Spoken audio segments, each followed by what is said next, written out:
आपल्या सगळ्यांना मनपूर्वक शुभेच्छा देतो। खरं म्हणजे आपल्या सगळ्यांना आचार्य देवव्रतजींना ऐकायचं आहे। केंद्र सरकारमध्ये माननीय मोदीजींनी एक या संदर्भातलं मिशन हे साधारण 15-16 मध्ये सुरू केलं आणि ते मिशन सुरू झाल्यानंतर पारंपरिक पद्धतीनं शेती कशी करता येईल या संदर्भात ही योजना सुरू झाली। साधारण 16-17 मध्ये आपण महाराष्ट्रामध्ये विशेषतः आत्महत्याग्रस्त जिल्ह्यांमध्ये पंजाबराव देशमुख यांच्या नावानं एक जैविक शेतीचं मिशन सुरू केलं आणि आज मला अतिशय आनंद आहे की हे मिशन अतिशय यशस्वी झालं। मोठ्या प्रमाणात शेतकरी त्याच्यामध्ये जुडले, शेतकऱ्यांचे गट तयार झाले आणि याच्यामध्ये विशेषतः आपण कॉन्व्हर्जन्सचं मॉडेल घेतलं।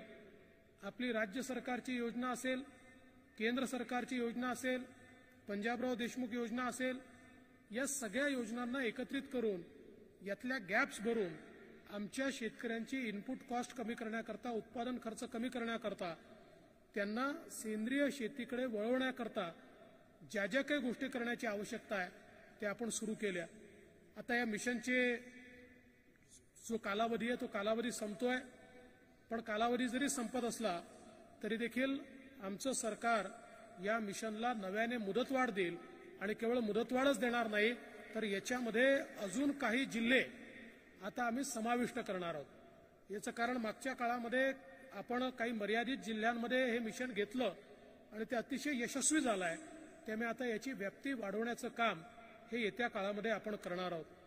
आपल्याला कल्पना आहे की मागच्या काळात आपण नानाजी देशमुख कृषी संजीवनी योजना ही सुरू केली आणि या योजनेच्या माध्यमातून सॅच्युरेशन पद्धतीनं गावांमध्ये वेगवेगळ्या प्रकारच्या योजना राबवायच्या। त्या ठिकाणी कृषी यांत्रिकी असेल, त्या ठिकाणी जलसंधारण असेल, अशा सगळ्या गोष्टी आपण त्या माध्यमातून राबवणं सुरू केलं आणि जवळजवळ 4,500 कोटी रुपये वर्ल्ड बँकेने आपल्याला त्याकरता दिले। आज ते मिशन देखील चांगल्या प्रकारे सुरू आहे, पण आता त्या मिशनला गती देण्याचं काम हे आपण आपल्या सरकारच्या माध्यमातून करणार आहोत। यासोबत आपल्याला कल्पना आहे की आपण स्मार्ट प्रकल्प सुरू केला, ज्याला नंतर आपण श्रद्धेय बाळासाहेबांचं नाव दिलं। हा स्मार्ट प्रकल्प महाराष्ट्रातल्या 10,000 गावांमध्ये वर्ल्ड बँकेच्या माध्यमातून 2100 कोटी रुपये खर्च करून त्या ठिकाणी लोकांची, तिथल्या गटांची कॅपॅसिटी बिल्डिंग करणं आणि त्यासोबत त्यांच्या माध्यमातून एक संपूर्ण मार्केटची चेन तयार करणं, जेणेकरून आमच्या शेतकऱ्याला आज सगळ्यात मोठा प्रॉब्लेम जर काही असेल तर बाजारपेठेशी त्याचं थेट नातं नसल्यामुळे जो अंतिम भाव आहे तो शेतकऱ्याला मिळत नाही, मध्यस्थाला तो भाव जास्त मिळतो आणि त्यामुळे शेतकऱ्याचं नुकसान होतं आणि म्हणून थेट शेतकऱ्याला चेनच्या माध्यमातून बाजाराशी जोडण्याकरता 10,000 गावांमध्ये हा प्रकल्प आपण सुरू केला आणि आता या प्रकल्पाच्या माध्यमातून त्या ठिकाणी स्टोरेज असेल, वेगवेगळ्या प्रकारच्या चेन तयार करण्याचं काम असेल, बाजाराशी लिंकेज असेल, त्या संदर्भात जाणीव जागृती असेल, प्रशिक्षण असेल, अशा सगळ्या गोष्टी आणि त्या गटांचं सक्षमीकरण करून त्यांना निधी देखील उपलब्ध करून देण्याचं काम आपण या प्रकल्पाच्या माध्यमातून करतोय। आता या प्रकल्पालाही आपण मोठ्या प्रमाणात गती देणार आहोत आणि त्यातनं मला विश्वास आहे की येत्या काळामध्ये बाजार हा जर शेतकऱ्याच्या हातामध्ये आला तर आमचा शेतकरी समृद्ध होईल आणि त्या प्रकारचा प्रयत्न आपला चाललेला आहे। आपल्याला कल्पना आहे की वेगवेगळ्या माध्यमातून आपण आज आपल्या शेतकऱ्याकरता अनेक योजना राबवतो। सगळ्या योजनांचा उल्लेख या ठिकाणी मी करणार नाही, पण नैसर्गिक शेती हा एक अत्यंत महत्वाचा विषय आहे।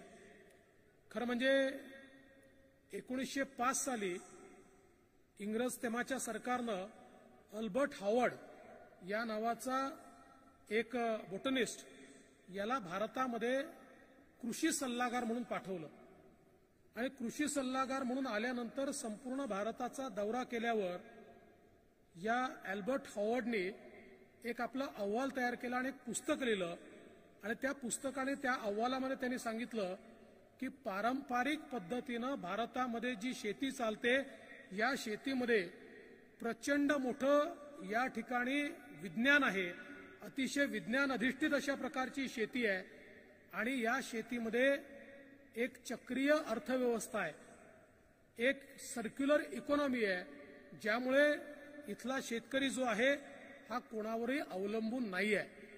पण दुर्दैवाने नंतरच्या काळामध्ये आपण अर्थात त्यावेळची ती आवश्यकताही होती आणि म्हणून अन्नधान्यात स्वयंपूर्ण होण्याकरता खूप मोठ्या प्रमाणात आपण त्या ठिकाणी केमिकल फर्टिलायझर खतं ही वापरण्याचं त्या ठिकाणी काम सुरू केलं आणि मग या ठिकाणी रासायनिक खतांमुळे मोठ्या प्रमाणात उत्पादन वाढलं, पण शेतीचं त्या ठिकाणी जो चित्र आहे ते बदलायला लागलं आणि ही जी काही आपली चक्रीय अर्थव्यवस्था होती ही चक्रीय अर्थव्यवस्था कुठेतरी कमी झाली. आज आपण पाहतो अनेक ठिकाणी कॅश क्रॉप आल्यामुळे आमच्या जनावरांकरता चारा नाही, त्यामुळे शेतकऱ्यांकडे जनावरं उरली नाही, त्यामुळे ही जी चक्रीय अर्थव्यवस्था होती ती चक्रीय अर्थव्यवस्था आमची संपली.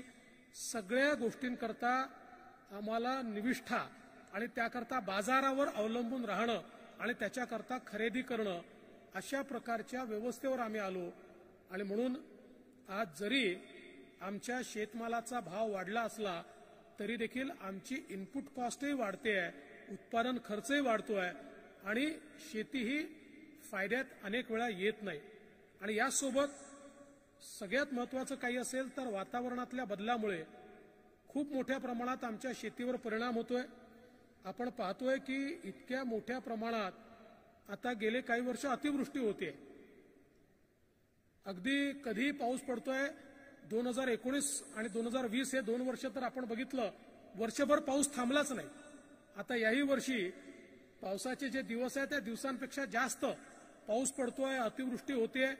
एकीकडे धरणं भरली आहेत ही चांगली गोष्ट आहे, पण त्याच वेळी उभ्या पिकाचं नुकसान होताना देखील आपल्याला दिसत आहे. आणि म्हणून आपण मागच्या काळामध्ये मोठ्या प्रमाणात जलयुक्त शिवार योजना राबवली आणि जलयुक्त शिवार योजनेच्या माध्यमातून आपण रबीचं पीक जास्त घेता आलं पाहिजे अशा प्रकारचा प्रयत्न केला. आज मला सांगताना आनंद वाटतोय की या जलयुक्त शिवारमुळे 39 लाख हेक्टर शेती ही रबीच्या पिकाकडे वळली.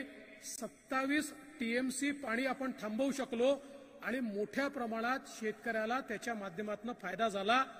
आता पुन्हा एकदा आपल्या मुख्यमंत्र्यांच्या नेतृत्वामध्ये जलयुक्त शिवार योजना आपण सुरू करतोय आणि आता जलयुक्त शिवारच्या पुढचा टप्पा देखील आपण हातामध्ये घेणार आहोत, ज्यामध्ये प्रत्येक गाव हे जलस्वयंपूर्ण असेल आणि त्या पाण्याचा योग्य उपयोग ते गाव आपल्याला करता असेल त्याही संदर्भातला प्रयत्न आपण करणार आहोत.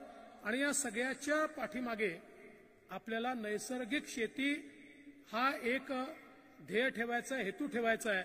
मगाशी अब्दुल सत्तार साहेबांनी सांगितले खरं आहे की आज आपण ग्लोबल वॉर्मिंग म्हणतो, वातावरणातला बदल म्हणतो, याच्यामध्ये सर्वाधिक कॉन्ट्रीब्युशन जर कोणी देत असेल तर त्याच्यामध्ये रासायनिक खतांमुळे आम्ही आमच्या शेतीचा पोत खराब केला, जो आमचं सॉइल खराब केलं, याच्यामुळे मोठ्या प्रमाणात आज आपल्याला ग्लोबल वॉर्मिंग होताना दिसतंय. ते आपल्याला कमी करायचं आहे.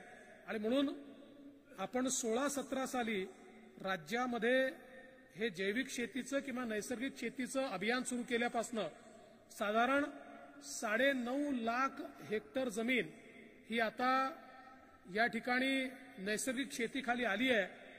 आता आपल्याला दुसऱ्या टप्प्याकडे जायचं आहे आणि आपण तुमच्या सगळ्यांच्या साक्षीनं आणि तुमच्या मेहनतीनं या ठिकाणी हा निर्णय करूया की 2025 सालाच्या शेवटापर्यंत आपण 25 लाख हेक्टर जमीन ही नैसर्गिक शेतीखाली आणण्याचं एक उद्दिष्ट ठेवू. आणि मी त्याकरता कृषी विभाग आणि फलोत्पादन विभागाला एवढंच सांगू इच्छितो की याचा जो कार्यक्रम तुम्ही तयार कराल त्या कार्यक्रमाकरता वित्तमंत्री म्हणून कुठलाही निधी मी कमी पडू देणार नाही. त्याला आवश्यक तो सगळा निधी माननीय मुख्यमंत्र्यांच्या मान्यतेनं मी आपल्याला देईल. पण हे मिशन आपण तयार करा आणि 2025च्या खरीपापर्यंत आपण या ठिकाणी 25 लाख हेक्टर जमीन ही नैसर्गिक शेतीखाली आणायची आहे. मोठी टास्क आहे, लहान नाही आहे. आपल्याला 1.5 पट उडी मारायची आहे. जे 4 वर्षात आपण केलं त्याच्यात 1.5 पट 3 वर्षात जायचं आहे.